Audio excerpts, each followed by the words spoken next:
Despite temperatures of minus 14 degrees Celsius, members of the Kurdish diaspora gathered in front of the UN headquarters in New York to protest the attacks on Rojava. In addition to Kurds, many Americans also participated in the protest to show their support.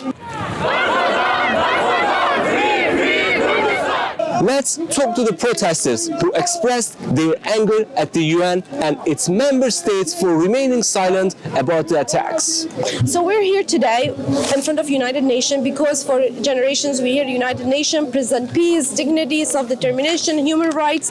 So we're here, we're asking them, we try to raise our Kurdish people voice who don't have voice in Rojava. I just wish that they would speak up because that would lead others to speak up. And do you have any family in Rojava? I do. I have my aunt, my cousins, my sister-in-law. I worry about them. So we are asking the human rights activists, UN, to stand by the Kurds, to have actions, not just words. We've been hearing a lot of tweets, but that does nothing for the people who are on the ground, who are dying.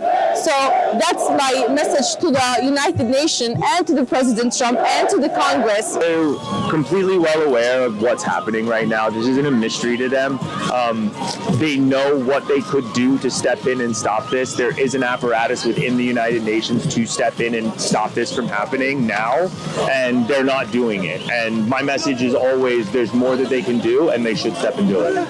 One of the most striking moments of the protest was when the women braided each other's hair, because a video had circulated on social media showing a soldier affiliated with the Syrian regime disrespecting the body of a Kurdish female fighter.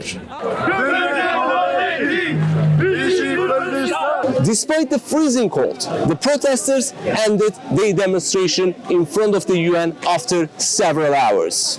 Sinan Tunçdemir, Amargi, New York City.